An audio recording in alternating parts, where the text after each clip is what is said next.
자강 단계인지 연대 단계인지 이게 무슨 의미가 있냐 저는 그 생각이 들어요. 근데 좀 지금 급해졌잖아요. 지금 이해운 파장으로 전국의 주도권이 또 대통령으로 확 넘어갔잖아요. 네. 지금 통일교 특검이 뒷전으로 밀려버렸어요. 그거를 가져오기 위해서 이준석하고 손잡고 단식이라도 하겠다 이런 식으로 좀 나오는 것 같아요. 가능성이 약간 높아졌다. 단식하게 되면 민주당이 예전에 같으면 좀 온정적인 동료 문화가 있기 때문에 와서 좀 만류도 하고 그럼 우리가 이 정도까지는 양보해서 받아들이겠습니다라는 미풍양속이 있었는데 지금은 단식하든 말든 상관도 안 할 것 같아요.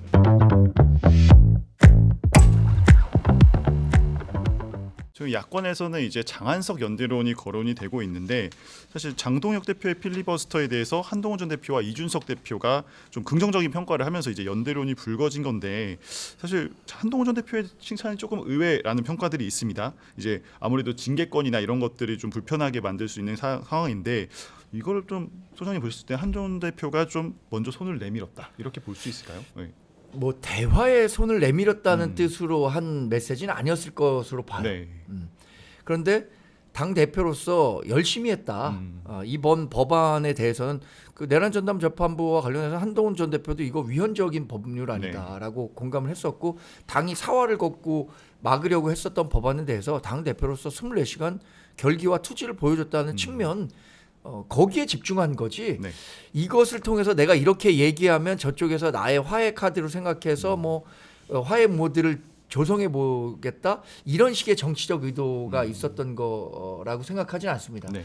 이걸 두고도 상당히 한 전 대표도 고민했지만 참모진들도 이걸 이런 정도의 메시지를 내는 게 어떻겠습니까라고 얘기한 사람도 있고 네. 그렇게 하면 괜히 오해를 살 수 있다라고 얘기한 사람도 있고 한데 네.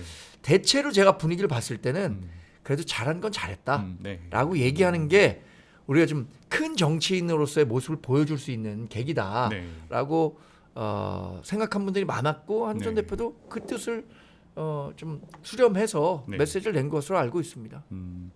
사실 장동혁 대표가 이제 어제 기자간담회에서 이 부분 관련해 가지고 이제 당의 이제 자강을 논하는 단계에서 연대를 논하는 것은 시기적으로 맞지 않다 이러면서 연대론에 좀 선을 긋는 식의 입장을 냈습니다. 이제 개혁신당과의 연대에 대해서는 표현을 특별히 문제 삼지는 않겠지만 당내 인사, 그러니까 한동훈 전 대표를 얘기하는 거죠. 이제 연대를 개혁신당과의 연대에 묶어 논하는 것 자체가 공감할 수 없다 이런 식으로 이 표현을 해서 좀 사실상 한 전 대표와의 연대론에 부정적 입장을 냈다 이렇게 좀 봐야 되는 거겠죠. 아니 뭐 두 사람은 우리가 매번 얘기했지만 네. 같이 못 간다. 네. 뭐 그래서 한동훈 전 대표가 그 얘기를 한 것도 민주당 정권과 싸워야 되는데 나는 화해할 의지가 있다. 그게 실제 의지가 있든 아니면은 제스처든 그러니까 같이 손잡고 이렇게 하자. 그런데 나를 징계하면은 이거는 여론전이죠. 이거는 네. 또 문제가 있다. 이런 식으로 이제 여론전한 거라고 보고.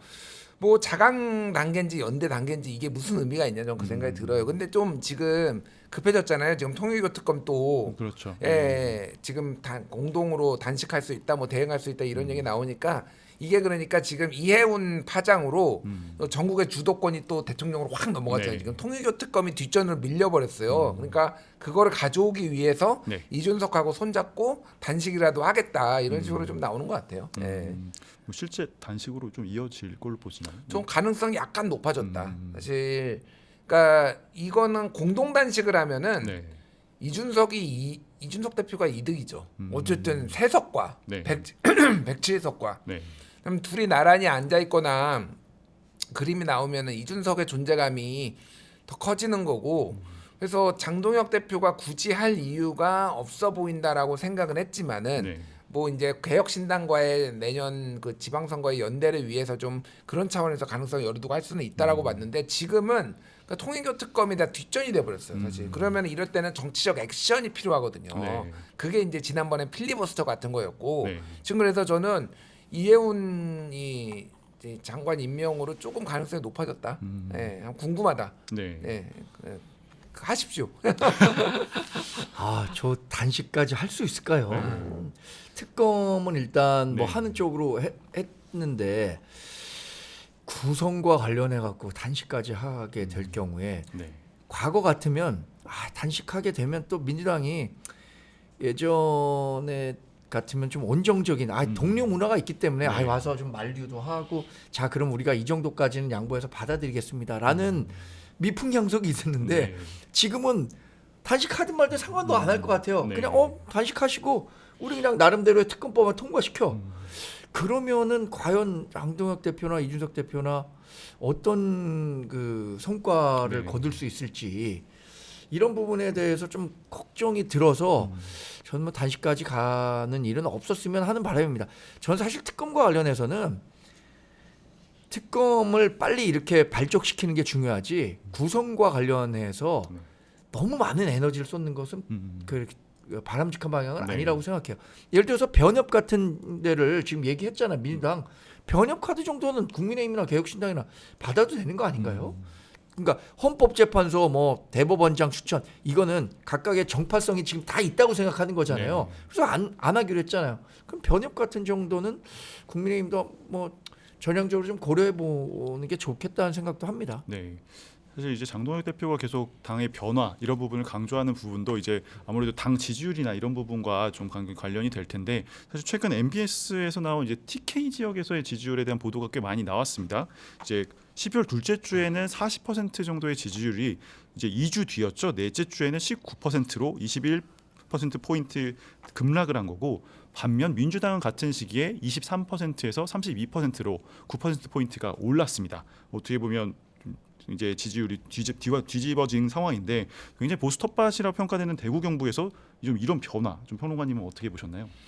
뭐 국민의힘에 대한 실망감이겠죠. 이거는 뭐 민주당이 엄청 잘해가지고 이거 올랐다기보다는 상대적으로 그런 것 같고 다만 뭐 김민수 최고위원도 그렇고 왜 전화면접 조사 같은 거 들고 와서 네.